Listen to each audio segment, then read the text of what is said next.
ನಮಸ್ತೆ ಎಲ್ರಿಗೂ. Hi my dear student. See, last ಕ್ಲಾಸಲ್ಲಿ ನಾವು ಹೇಗೆ ಥಿಂಕ್ ಮಾಡ್ತೀವಿ, how we have to think and write, ಅದ್ರ ಬಗ್ಗೆ ಡಿಸ್ಕಸ್ ಮಾಡಿದ್ವಿ. See next, scientists are people who follow the scientific method to solve problems or to discover new things. ಸಾಮಾನ್ಯವಾಗಿ scientist are people who follow the scientific method. ಸಾಮಾನ್ಯವಾಗಿ ವಿಜ್ಞಾನಿಗಳು ಏನು ಮಾಡ್ತಾರೆ, ಯಾವ್ಯಾವ ವೈಜ್ಞಾನಿಕ ವಿಧಾನವನ್ನು ಅನುಸರಿಸಿ ಸಮಸ್ಯೆಗಳನ್ನು ಪರಿಹರಿಸುವ ಮತ್ತು ಹೊಸತನ್ನು ಕಂಡುಹಿಡಿಯುವ ವ್ಯಕ್ತಿಗಳನ್ನ ಸೈಂಟಿಸ್ಟ್ ಅಂತ ಹೇಳಿ ಕರೀತಾರೆ. ಸೈಂಟಿಸ್ಟ್ ಅಂದ್ರೆ ಏನು? ನಮ್ಮ ಸಮಸ್ಯೆಗಳಿಗೆ ಪರಿಹಾರವನ್ನು ಕೊಡುವಂಥ ಮತ್ತು ಹೊಸತನ್ನು ಕಂಡುಹಿಡಿಯುವಂಥವ್ರು ಸೈಂಟಿಸ್ಟ್. ಅಂದರೆ ನೀವೇನು ದೊಡ್ಡ ಸೈಂಟಿಸ್ಟ್, ಏನೋ ಒಂದು ಹೊಸದು ಮಾಡಿಬಿಟ್ರೆ ಏನು ದೊಡ್ಡ ಸೈಂಟಿಸ್ಟಾ ಅಂತಾರೆ, ಕೇಳಿದಿರಾ? ಅಂದರೆ ಹೊಸತನ್ನು ಮಾಡುವಂಥದ್ದು, ಸಮಸ್ಯೆಗಳಿಗೆ ಪರಿಹಾರವನ್ನು ಕಂಡುಹಿಡಿಯುವಂತಹ ವಿಧಾನಗಳನ್ನ ತಿಳ್ಕೊಂಡಿರುವಂಥವ್ರು. ಆ ವಿಧಾನ, ವೈಜ್ಞಾನಿಕ ವಿಧಾನವನ್ನು ಅನುಸರಿಸುವ ವ್ಯಕ್ತಿಗಳಿಗೆ ನಾವೇನಂತ ಕರಿತೀವಿ?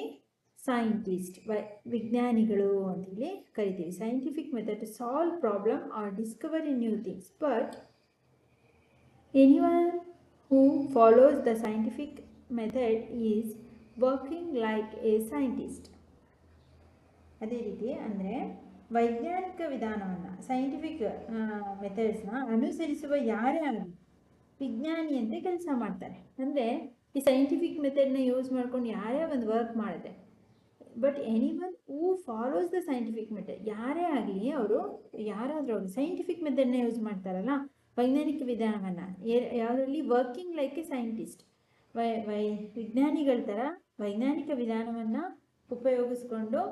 ಉಪಯೋಗಿಸುವಂತಹ ಯಾವುದೇ ವ್ಯಕ್ತಿಗಳಿಗೂ ನಾವು ಏನಂತ ಕರಿತೀವಿ? ಇಸ್ ಎ ಸೈಂಟಿಸ್ಟ್, ವಿಜ್ಞಾನಿಗಳು ಅಂತೇಳಿ ಕರಿಬೋದು. Someone cooking food may be wandering why the dal has filled out of the cooker. ಈಗ ನಮ್ಮ ಮನೆಗಳಲ್ಲಿ ಪಿಕ್ಚರಲ್ಲಿದ್ದಾವೆ, ರೈಸಿಗೆ ಇಟ್ಟಿರ್ತೀವಿ ಅಥವಾ ಬೇಳೆಯನ್ನು ಬೇಯೋಕ್ಕೆ ಇಟ್ಟಿರ್ತೀವಿ. ಕುಕ್ಕರ್ನ ಬಳಸಿ ಅಡುಗೆ ಮಾಡೋ ಯಾರಿಗಾದರೂ ಕುಕ್ಕರ್ನಿಂದ ಬೇಳೆ ಹೇಗೆ ಹೊರ ಚೆಲ್ಲುತ್ತೆ ಎಂಬ ಅಚ್ಚರಿ ಆಗ್ಬೋದು ಅಲ್ವಾ? ನಿಮ್ಮ ಮನೆಗಳಲ್ಲಿ ನೋಡಿರ್ತೀರ, ಅನ್ನಕ್ಕೆ ಇಟ್ಟಿದ್ರೆ ನೀರು ಸುರಿಯೋದು ಅಥವಾ ಕುಕ್ಕರ್ ಇಟ್ಟಿದ್ರೆ ಬೇಳೆ ಹೊರಗೆ ಬರೋವಂಥದ್ದು, ನೀರು ಸಮೇತ. ಯಾಕೆ ಎಂಬ ಅಚ್ಚರಿ ಇರುತ್ತೆ. Was there too much water? ಇನ್ನು ಕುಕ್ಕರ್ನಿಂದ ಹೆಚ್ಚು ಹೊರ ಚೆಲ್ತಾ ಇರುತ್ತೆ ಆ ನೀರು ಅಲ್ವಾ? ಕುಕ್ಕರ್ನಲ್ಲಿ ನೀರು ಜಾಸ್ತಿ ಇದೆ ಅಂತೇಳಿ ನಿಮಗೆ ಅನಿಸುತ್ತೆ. ನೀರು ಜಾಸ್ತಿ ಆಗಿದೆ, ಅದಕ್ಕೆ ಹೊರ ಬರ್ತಿದೆ ಅಂತೇಳಿ ಯಾರಿಗಾದ್ರೂ ಗೊತ್ತಾಗುತ್ತೆ. Think of a bicycle repair person trying to find out why a tyre is flat from where did the air leak out. ಅದೇ ರೀತಿ ಇಲ್ಲಿ ನೋಡಿ, ಚಿತ್ರದಲ್ಲಿ ಕೊಟ್ಟಿದ್ದಾರೆ ಅಲ್ವಾ?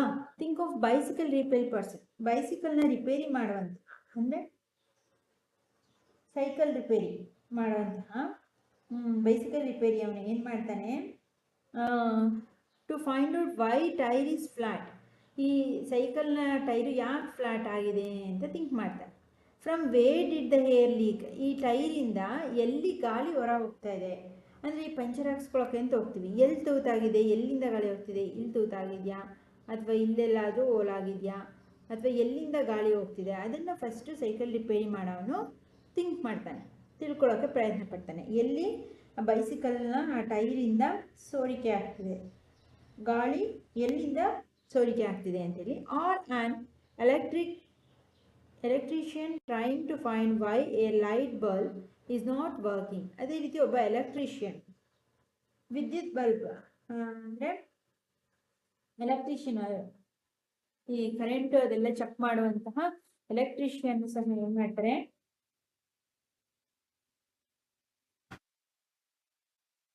ಆಗ್ತಿಲ್ಲ, ಉರಿತಾ ಇಲ್ಲ ಅಂದ್ರೆ ಬಲ್ಬ್ನಲ್ಲಿ ಸಮಸ್ಯೆ ಇದೆಯೋ ಅಥವಾ ಒತ್ತು ಉಂಡೆಯಲ್ಲಿ ಸ್ವಿಚ್ನಲ್ಲಿ ಸಮಸ್ಯೆ ಇದೆಯೋ, ವೈರಲ್ ಸಮಸ್ಯೆ ಇದೆಯೋ ಅಂತ ಥಿಂಕ್ ಮಾಡ್ತಾರೆ. an electrician trying to find why light bulb is not working, is there some problem with the bulb or the switch? ಏನು ನಮ್ಮ ಮನೆ ಲೈಟ್ ಆನ್ ಆಗ್ತಿಲ್ಲ ಅಥವಾ ಮೋಟ್ರ್ ವರ್ಕ್ ಆಗ್ತಿಲ್ಲ ಅಂತ ಎಲೆಕ್ಟ್ರಿಷಿಯನ್ನ ಕರೆಸಿದ್ರೆ ಫಸ್ಟ್ ಥಿಂಕ್ ಮಾಡೋದೇನು?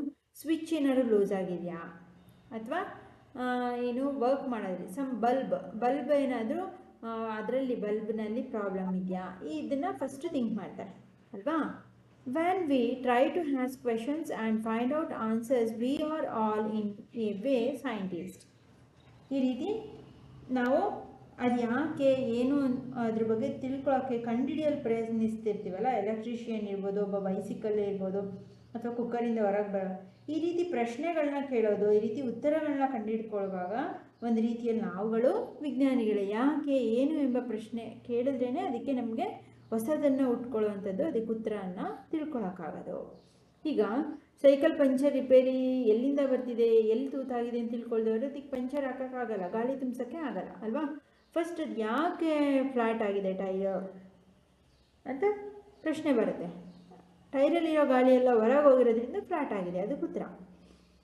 ಸರಿ, ಎಲ್ಲಿಂದ ಗಾಳಿ ಹೋಗ್ತಿದೆ, ಟೈರಲ್ಲಿರೋ ಗಾಳಿ ಎಲ್ಲೋಯ್ತು, ಟೈರಲ್ಲಿ ಯಾವ ಜಾಗದಲ್ಲಿ ಹೋಗ್ತಿದೆ, ನೆಕ್ಸ್ಟ್ ಕ್ವಶನ್ ರೈಸ್ ಆಗುತ್ತೆ. ಅದು ಎಲ್ಲಿ ಅಂತ ಹೇಳಿದಾಗ ತೂತೆಲ್ಲಾಗಿದೆ, ಅದಕ್ಕೆ ಹೋಲ್ ಎಲ್ಲಾಗಿದೆ, ನಾವು ಕಂಡುಹಿಡ್ಕೊಳ್ಳೋಕೆ ಪ್ರಯತ್ನ ಪಡ್ತೀವಿ. ಈ ರೀತಿ ನಾವು ಒಂದನ್ನು ಕಂಡುಹಿಡಿಯುವ ವಿಧಾನದಲ್ಲಿ when we try to asking questions and find out answer, ಈ ರೀತಿ ಕೆಲವೊಂದನ್ನು ಪ್ರಶ್ನಿಸುವುದರ ಜೊತೆಗೆ ಅದಕ್ಕೆ ಉತ್ತರವನ್ನು ಕಂಡುಕೊಳ್ಳುವ ವೇನಲ್ಲಿ, ದಾರಿಯಲ್ಲಿ we are all in a way scientist, ನಾವುಗಳು ಸಹ ವಿಜ್ಞಾನಿಗಳೇ ಆಗ್ಬಿಡ್ತೀವಿ. ಆಕ್ಟಿವಿಟಿ 1.2 ನೋಡಿ, let us think and write. ನಾವೀಗ ಆಲೋಚಿಸಿ ಥಿಂಕ್ ಮಾಡಿ ಬರೆಯೋಣ, ಅರ್ಥಾಯ್ತಾ. 1.2 describe and daily life situation where you think someone was following a scientific method. ನಮ್ಮ ಡೈಲಿ ಲೈಫಲ್ಲಿ, ದೈನಂದಿನ ಬದುಕಿನಲ್ಲಿ ವ್ಯಕ್ತಿಯೊಬ್ಬ ಅಂದರೆ daily life situation, daily where you think someone ಅಂದರೆ ಯಾವುದೋ ಒಬ್ಬ ವ್ಯಕ್ತಿಯೊಬ್ಬರು was following a scientific method, ವೈಜ್ಞಾನಿಕ ವಿಧಾನವನ್ನು ಅನುಸರಿಸ್ತಿದ್ದಾರೆ, ಫಾಲೋ ಮಾಡ್ತಿದ್ದಾರೆ ಅಂತ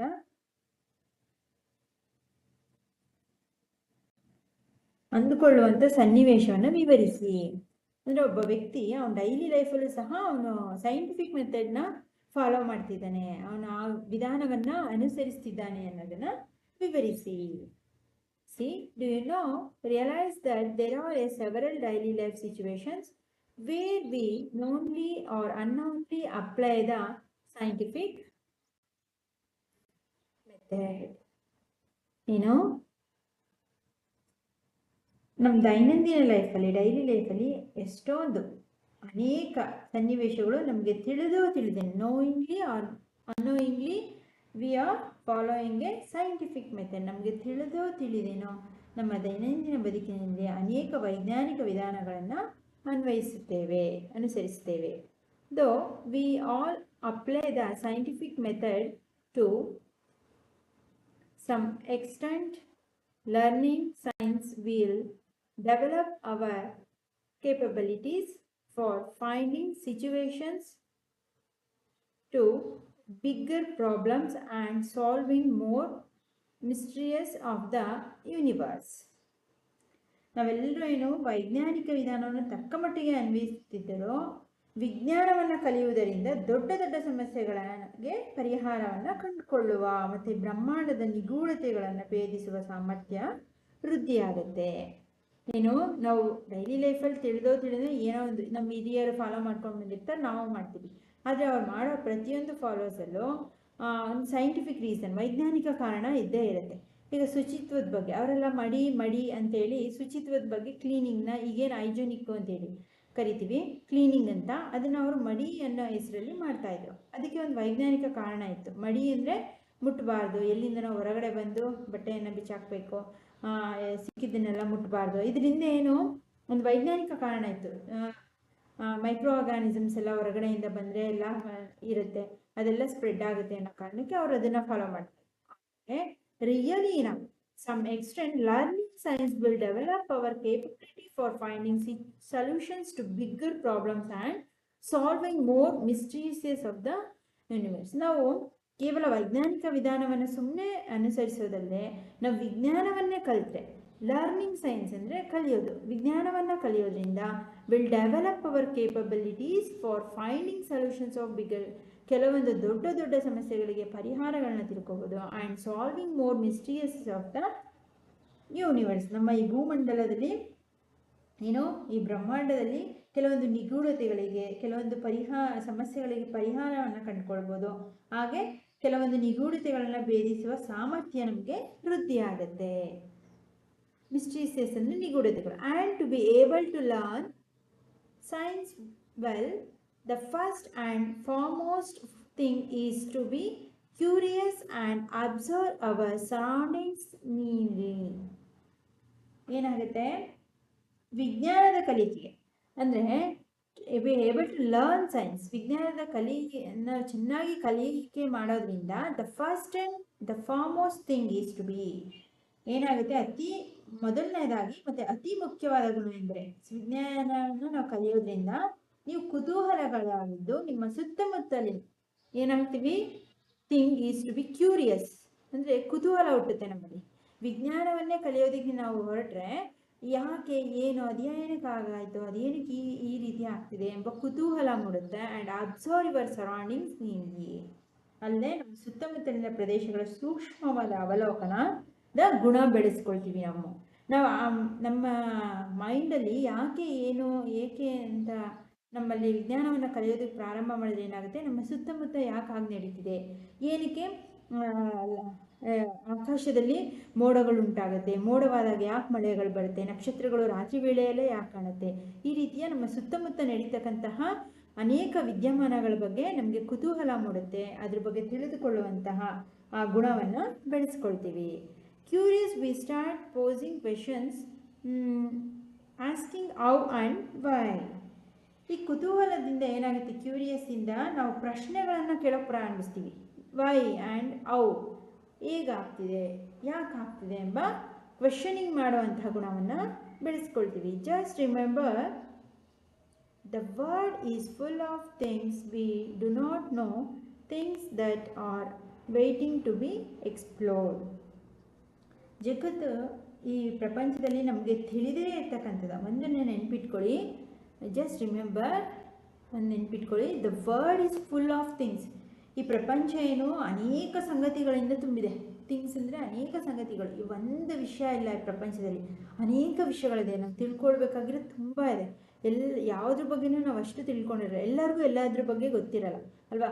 ಈಗ ಒಬ್ಬ ಟೀಚರ್ಗೆ ಆ ಪಾಠ ಮಾಡೋದಷ್ಟೇ ಗೊತ್ತಿರುತ್ತೆ, ಒಬ್ಬ ಡಾಕ್ಟರ್ಗೆ ಆ ಡಾಕ್ಟರ್ ಫೀಲ್ಡ್ ಬಗ್ಗೆ ಮಾತ್ರ ಗೊತ್ತಿರುತ್ತೆ, ಒಬ್ಬ ಲಾಯರ್ಗೆ ಕಾನೂನಿನ ಬಗ್ಗೆ ಮಾತ್ರ ಗೊತ್ತಿರುತ್ತೆ, ಹಾಗೆ ಒಬ್ಬ ಅರಣ್ಯಾಧಿಕಾರಿಗೆ ಫಾರೆಸ್ಟಲ್ಲಿ ಏನಿರುತ್ತೆ ಅದ್ರ ಬಗ್ಗೆ ಗೊತ್ತಿರುತ್ತೆ.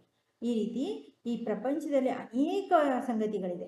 ಆದರೆ we do not know things that are waiting to be explored. ಈ ಪ್ರಪಂಚದಲ್ಲಿ ಜಗತ್ತಿನಲ್ಲಿ ಅನೇಕ ಸಂಗತಿಗಳಿಂದ ತುಂಬಿದೆ.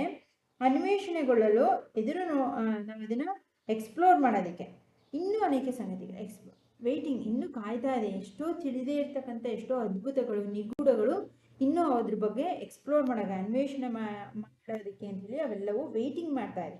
ಯಾರಾದರೂ ಅದನ್ನು ತಿಳ್ಕೊಳ್ಳೋದಕ್ಕೆ ಪ್ರಯತ್ನ ಪಡಲಿ ಅಂತ. ಈ ಕೆಲವೊಂದು ದೊಡ್ಡ ದೊಡ್ಡ ಓಷನ್ಸ್ಗಳಿಗೆ, ಗುಹೆಗಳು ಯಾಕೆ, ಏನು, ಇನ್ನೂ ಕೆಲವೊಂದು ನಿಗೂಢಗಳು ಹಾಗೇ ಇದೆ ಅಲ್ವಾ. ಕೆಲವೊಂದು ಪ್ರಶ್ನೆಗಳಿಗೆ ಉತ್ತರನೇ ಸಿಗಲ್ಲ. ಈಗ ಸುಳಿ ಇರ್ಬೋದು, ನೀರಿನಲ್ಲಿ ಒಂದು ಸುಳಿ ಆಗುವಂಥದ್ದು ಇರ್ಬೋದು, ಅಥವಾ ಭೂಕಂಪಗಳಾಗುವಂಥದ್ದು ಇರ್ಬೋದು, ಜ್ವಾಲಾಮುಖಿ ಉಂಟಾಗೋದಂತಿರ್ಬೋದು, ನದಿಯ ನೀರಿನ ಬಣ್ಣ ಚೇಂಜ್ ಆಗುವಂಥ, ಈ ರೀತಿ ಅನೇಕ ಸಂಗತಿಗಳಿದೆ ಪ್ರಪಂಚದಲ್ಲಿ. ಆದರೆ ಅವುಗಳ ಬಗ್ಗೆ ಹೆಚ್ಚೆಚ್ಚು ಅಧ್ಯಯನ ಮಾಡಿ ಅನ್ವೇಷಣೆಯನ್ನು ಮಾಡ್ತಕ್ಕಂತಹ ಒಂದು ಕಾರ್ಯ ಆಗಬೇಕಾಗಿದೆ. ಆ ಸಂಗತಿಗಳು ಸಹ ಇದೆ. ಈ ರೀತಿ ಪ್ರಪಂಚದಲ್ಲಿ ತುಂಬ ಸಂಗತಿಗಳು ಇರೋದ್ರಿಂದ ಅವುಗಳ ಬಗ್ಗೆ ತಿಳ್ಕೋಬೇಕು ಅಂದರೆ ವಿಜ್ಞಾನವನ್ನು ಹೆಚ್ಚೆಚ್ಚು ಓದಬೇಕು. ಯಾಕೆ, ಹೇಗೆ ಅಂತೇಳಿ ಪ್ರಶ್ನೆಗಳನ್ನ ಹಾಕಬೇಕು. ವೆಯ್ಟಿಂಗ್, ತುಂಬ ಸಂಗತಿಗಳು ವೆಯ್ಟ್ ಮಾಡಿದೆ, ನೋಡೋಣ. ಇಲ್ಲಿ ಲೆಸನ್ನ ಕೇಳ್ತಿರ್ತಕ್ಕಂಥ ಎಷ್ಟು ಸ್ಟೂಡೆಂಟ್ಸು ಫ್ಯೂಚರಲ್ಲಿ ನೀವು ಸಹ ಸೈಂಟಿಸ್ಟ್ ಆಗ್ತೀರಾ ಅಂತೇಳಿ. I hope you are all try to go to a way of questioning and reach your bigger goal. ಎಲ್ಲರೂ ಪ್ರಶ್ನೆ ಮಾಡೋದನ್ನು ಕಲ್ತ್ಕೊಳ್ಳಿ, ವಿಜ್ಞಾನವನ್ನು ಹೆಚ್ಚೆಚ್ಚು ಕಲೀರಿ, ನಿಮ್ಮ ದೊಡ್ಡ ದೊಡ್ಡ ಗುರಿಗಳನ್ನು ತಲುಪಿ. ಇಲ್ಲಿ ಕೇಳ್ತಿರ್ತಕ್ಕಂಥ ಎಷ್ಟೋ ಸ್ಟೂಡೆಂಟ್ಗಳು, ಕೆಲವರು ಸೈಂಟಿಸ್ಟ್ ಇರ್ಬೋದು, ಕೆಲವರು ಟೀಚರ್ಸ್ ಆಗ್ಬೋದು, ಕೆಲವರು ವಿಜ್ಞಾನಿಗಳಾಗ್ಬೋದು, ಕೆಲವರು ಉತ್ತಮ ಸಮಾಜ ಸೇವಕರಾಗ್ಬೋದು. ಈ ರೀತಿ ಬೇರೆ ಬೇರೆ ಆಲೋಚನೆಗಳನ್ನ ಹೊಂದಿರ್ತೀರ. ನಿಮ್ಮ ಎಲ್ಲ ಗುರಿಗಳನ್ನು ತಲುಪಿ ವಿಜ್ಞಾನವನ್ನು ಹೆಚ್ಚು ಅಧ್ಯಯನ ಮಾಡಿ ಸತ್ಯಾನುಸತ್ಯತೆಗಳನ್ನ ತಿಳ್ಕೊಳ್ಳಿ. ಅರ್ಥ ಆಯ್ತಾ? ಸತ್ಯವನ್ನು ತಿಳ್ಕೊಂಡು ಅದರಂತೆ ಫಾಲೋ ಮಾಡಿ. ಹೀಗಾಗಿ ಸಿ ಇದು ಒಂದು ಆ್ಯಕ್ಟಿವಿಟಿ ಮೂಲಕ ಸೈನ್ಸಲ್ಲಿ ಹೇಗೆ ಏನು ಅನ್ನೋದನ್ನು ಕೊಟ್ಟಿದ್ದಾರೆ. ಸಿ ಆ್ಯಕ್ಟಿವಿಟಿ 1.3 ನೋಡಿ, let us think and right. ಅದೇ ರೀತಿ ನಾವು ಮತ್ತೆ ಆಲೋಚಿಸಿ ನಾವೀಗ ಬರೆಯೋಣ ಏನನ್ನ. ಇದನ್ನ ನೆಕ್ಸ್ಟ್ ಕ್ಲಾಸಲ್ಲಿ ಕಂಟಿನ್ಯೂ ಮಾಡೋಣ. ಈ ಕ್ಲಾಸಲ್ಲೇ ಮುಗಿಸ್ಬೋದು ಅಂತ ಅಂದ್ಕೊಳ್ತೀನಿ. ನೋಡೋಣ. If you have to ask why about something, what would you ask about? ಒಂದು ವೇಳೆ ನೀವು ಯಾವುದರ ಕುರಿತೇ ಆಗಲಿ ಯಾಕೆ ಎಂಬ ಪ್ರಶ್ನೆಯನ್ನು ಕೇಳೋಕ್ಕೆ ಸ್ಟಾರ್ಟ್ ಮಾಡಿದ್ರೆ ಯಾವುದ್ರ ಬಗ್ಗೆ ಏನಂತ ಪ್ರಶ್ನೆ ಕೇಳ್ತೀರಾ ಅಂತೇಳಿ ಹೇಳ್ತಿದ್ದಾರೆ. Try to write down how you would attempt to find an answers to your question. ಹಾಗಾದರೆ ನಿಮ್ಮ ಪ್ರಶ್ನೆಗೆ ನೀವು ಉತ್ತರವನ್ನು ಹೇಗೆ ಕಂಡುಕೊಳ್ತೀರಾ ಅದನ್ನು ಬರೆಯೋದಕ್ಕೆ ಪ್ರಯತ್ನಿಸಿ. ಈಗ ನೀವು ಯಾವುದಾದ್ರೂ ಒಂದು ವಸ್ತುವಿನ ಬಗ್ಗೆ, ಸಂಗತಿ ಬಗ್ಗೆ ಪ್ರಶ್ನೆಯನ್ನು ಕೇಳಿದ್ರೆ ಅದಕ್ಕೆ ಉತ್ತರವನ್ನು ನೀವೇ ಕಂಡುಕೊಳ್ಳೋದಕ್ಕೆ ಪ್ರಯತ್ನ ಮಾಡಿ.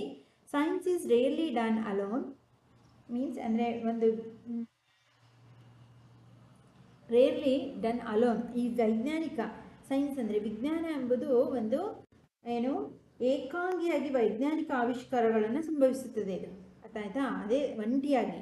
Scientist across the world work together often in large teams.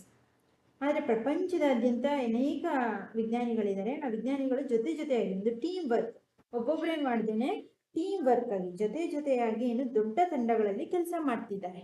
So if you cannot find an answer yourself, ಅಂದರೆ ನೀವು ನಿಮಗೆ ಉತ್ತರವನ್ನು ಕಂಡುಹಿಡ್ಕೊಳ್ಳೋಕೆ ಸಾಧ್ಯವಾಗದವ್ರೆ, ನಿಮಗೆ ಯಾವುದೋ ಒಂದು ಪ್ರಶ್ನೆ ಯಾವುದ್ರ ಬಗ್ಗೆನೂ ತಿಳ್ಕೊಬೇಕು, ಕ್ವಶನ್ನ ಮಾಡಿರ್ತೀರ, ಅದಕ್ಕೆ ನೀವೇ ಉತ್ತರವನ್ನು ಕಂಡುಹಿಡ್ಕೊಳ್ಳೋಕ್ಕಾಗಲಿಲ್ಲ ಅಂದರೆ ask your friends to help you out. It is always more fun to discover things together. ಒಂದು ವೇಳೆ ನೀವು ನಿಮ್ಮ ಒಂದು ಪ್ರಶ್ನೆಗೆ ಉತ್ತರವನ್ನು ಕಂಡುಕೊಳ್ಳೋಕೆ ಸಾಧ್ಯವಾಗದವ್ರೆ ನಿಮ್ಮ ಸ್ನೇಹಿತರನ್ನ, ಫ್ರೆಂಡ್ಸ್ ಹತ್ರ ಕೇಳಿ, ಅವರ ಸಹಭಾಗಿತ್ವದಲ್ಲಿ ಅದನ್ನು ಏನು ಮಾಡೋಕ್ಕೆ, ಕಂಡುಹಿಡಿಯೋದಕ್ಕೆ, ಡಿಸ್ಕವರ್ ಮಾಡೋದಕ್ಕೆ ಅವ್ರ ಜೊತೆ ಸಹ ಸೇರಿಕೊಂಡು ಏನು ಮಾಡಿ ಒಂದು ಹೆಚ್ಚು ಎಂಜಾಯ್ ಮಾಡಿಕೊಂಡು ಅದನ್ನು ಅನ್ವೇಷಣೆ ಮಾಡೋಕ್ಕೆ, ಡಿಸ್ಕವರ್ ಮಾಡೋದಕ್ಕೆ ಮುಂದಾಗಿ. ಈಗ ನೀವು ಒಬ್ಬರೇ ತಿಳ್ಕೊಳ್ಳೋದಕ್ಕಿಂತ ನಿಮ್ಮ ಫ್ರೆಂಡ್ಸ್ಗೂ ಆ ಕ್ವಶನ್ನು, ಆ ಆಲೋಚನೆಗಳನ್ನ ಬರೆಸಿ ಅವ್ರ ಜೊತೆ ಸೇರಿ ಅದನ್ನು ಉತ್ತರವನ್ನು ಕಂಡುಕೊಳ್ಳೋದು ತುಂಬ ಮಜಾ ಸಿಗುತ್ತೆ. ಮಜಾ ಅಂದರೆ ನಿಮಗೆ ಖುಷಿ ಕೊಡುತ್ತೆ, ಮುದ ನೀಡುತ್ತೆ. ಅದು ಅರ್ಥ ಆಗ್ತಿದೆಯಾ? ಏನಾಗುತ್ತೆ ಇಲ್ಲಿ ನೋಡಿ, ಫನ್ ಮಾಡ್ತಾರೆ ನೋಡಿ, ತಮಾಷೆ. ಆ ರೀತಿ ನೀವು ಇಲ್ಲಿ ನೋಡಿ, ನೀರು ಮೇಲೆ ಬರ್ತಾ ಇದೆ. ಈಗ ಕಾಗೆದು ಒಂದು ಕೌದು ಸ್ಟೋರಿ ಕೇಳಿದ್ದೀರಲ್ವ, ಅದು ನೀರು ಕುಡಿಯೋದಕ್ಕೆ ಒಂದೊಂದೇ ಕಲ್ಲುಗಳನ್ನ ನೀರೊಳಗೆ ಹಾಕ್ತಿತ್ತಂತೆ. ಅದಕ್ಕೆ ಯಾರೂ ಟೀಚ್ ಮಾಡಿಲ್ಲ ನೋಡಿ ಆ ಕ್ರೌಗೆ, ನೀರು ಮೇಲೆ ಬರಬೇಕು ಅಂದರೆ ಅದಕ್ಕೆ ಸ್ಟೋನ್ ಹಾಕಬೇಕು ಅಂತೇಳಿ. ನಿಮಗಾದರೂ ಆ ಪ್ರಶ್ನೆ ಹುಟ್ಟಿದ್ಯಾ? ಹೀಗೆ ಆ ನೀರು ಹೇಗೆ ಮೇಲೆ ಬಂತು, ಕಾಗೆ ಹೇಗೆ ನೀರು ಕುಡಿತು ಅಂತ ನಿಮ್ಮಲ್ಲಿ ಪ್ರಶ್ನೆ ಉಟ್ಕೊಂಡ್ರೆ ನೀವು ನಿಮ್ಮ ಫ್ರೆಂಡ್ಸ್ ಜೊತೆ ಸೇರಿಕೊಂಡು ಈ ರೀತಿ ಒಂದು ಪ್ರಯೋಗವನ್ನು ಮಾಡ್ಬೋದು ಎಲ್ಲರೂ. ಅದು ಕುತೂಹಲಕಾರಿಯಾಗಿರುತ್ತೆ, ತುಂಬ ನಿಮ್ಮೆಲ್ಲರಿಗೂ ಖುಷಿ ಕೊಡುತ್ತೆ ನೀವುಗಳು ಮಾಡುವಂತಹ. ಅದು ಫನ್ನಾಗೂ ಇರುತ್ತೆ. ಕೆಲವೊಂದನ್ನು ಅಂದರೆ ಈ ಎಲೆಕ್ಟ್ರಿಷಿಯನ್ದು ಕೆಲವೊಂದನ್ನು ನೀವೇ ಟ್ರೈ ಮಾಡೋಕ್ಕೆ ಹೋಗ್ಬಿಡಿ. ಟೀಚರ್ಸು, ನಿಮ್ಮ ಹಿರಿಯರ ಸಹಾಯದಿಂದ ಕೆಲವೊಂದು ಪ್ರಶ್ನೆಗಳಿಗೆ ತಮಾಷೆ ಮೂಲಕನೂ ನೀವು ಉತ್ತರವನ್ನು ಕಂಡುಕೊಳ್ಳಿ. Of course remember that you will not find answers to all your questions in grade 6. ಹೌದು ಮಕ್ಕಳೇ, ಅಂದರೆ ಎಲ್ಲ ಪ್ರಶ್ನೆಗಳಿಗೂ ನಿಮಗೆ 6ನೇ ತರಗತಿಯಲ್ಲೇ ಉತ್ತರವನ್ನು ಕಂಡುಕೊಳ್ಳೋಕ್ಕಾಗಲ್ಲ. ನೀವು ಇನ್ನು 6th ಸ್ಟ್ಯಾಂಡರ್ಡ್ ಇದ್ದೀರಾ ಅಲ್ವಾ? ನೀವು 6th ಸ್ಟ್ಯಾಂಡರ್ಡ್ಗೆ ಎಲ್ಲ ನಿಮ್ಮ ಪ್ರಶ್ನೆಗಳಿಗೆ ಉತ್ತರ ಸಿಗಲ್ಲ. ಓದ್ತಾ ಮುಂದೆ ದೊಡ್ಡವರು ಆಗ್ತಾ ಪ್ರತಿಯೊಂದು ಕ್ಲಾಸಸ್ಸಲ್ಲೂ ಪ್ರತಿಯೊಂದು ಸ್ಟೇಜಲ್ಲೂ ನಿಮಗೆ ನೀವೇ ಅದನ್ನು ಉತ್ತರವನ್ನು ತಿಳ್ಕೊಂಡು ಅದನ್ನು ಅರ್ಥ ಮಾಡ್ಕೊಳ್ಳುವಂತಹ ಸಾಮರ್ಥ್ಯ ನಿಮಗೆ ಬರುತ್ತೆ. Do not or don't worry, you are embarking upon a journey of science for the next 5 years of behind.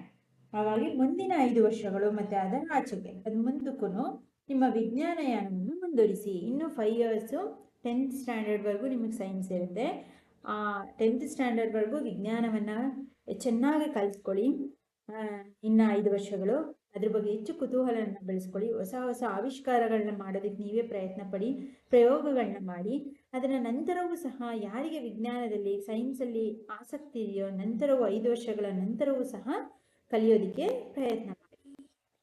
ಆಯ್ತಾ? ಸಿ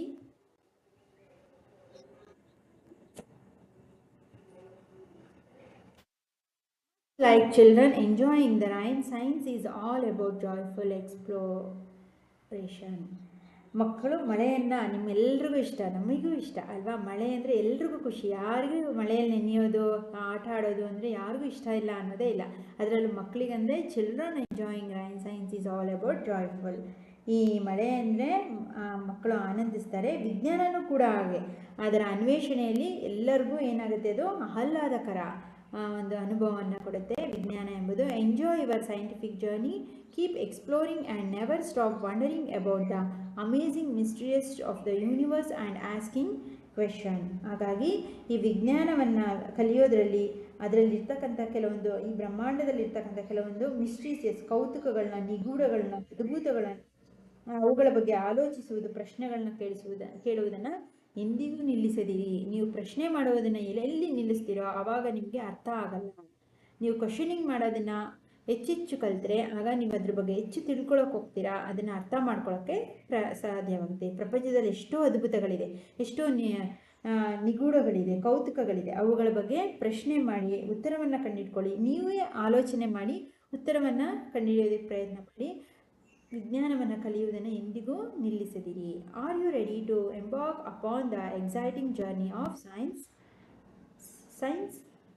ಅಂದರೆ are you ready to embark upon the exciting journey of the science ಅಂದರೆ ನಿಮಗೆಲ್ಲರಿಗೂ ಈ ವಿಜ್ಞಾನವನ್ನು ಕಲಿಯೋದಕ್ಕೆ, ಅದನ್ನು ವಿಜ್ಞಾನದ ಯಾನವನ್ನು ಪ್ರಾರಂಭಿಸಿದ್ದಕ್ಕೆ ಎಲ್ರಿಗೂ ರೋಮಾಂಚನವನ್ನು ಉಂಟು ರೋಮಾಂಚನಕಾರಿಯಾದ ಯಾನವನ್ನು, ಈ ವಿಜ್ಞಾನವನ್ನು ಕಲಿಯೋದು ಒಂದು ರೋಮಾಂಚನ, ಅದು ರೋಮಾಂಚಕರಾದ ಯಾನ, ಅದು ಎಂಬಾರ್ಕ್ ಅಪಾನ್ ದ ಎಕ್ಸೈಟಿಂಗ್ ಜರ್ನಿ. ಅದು ಎಲ್ರಿಗೂ ಏನಾಗುತ್ತೋ, ನೆಕ್ಸ್ಟ್ ಏನಾಗುತ್ತೋ, ಯಾವ ರಿಸಲ್ಟ್ ಬರುತ್ತೋ, ಒಂದು ಎಕ್ಸ್ಪೆರಿಮೆಂಟ್ನ ಮಾಡ್ತಿದೆ ಅನ್ನೋದು ಒಂದು ಅದ್ಭುತವಾದಂತಹ ಒಂದು ಯಾನ, ಅದು ಸೈನ್ಸ್ ಜರ್ನಿ ಅಂದ್ರೇ.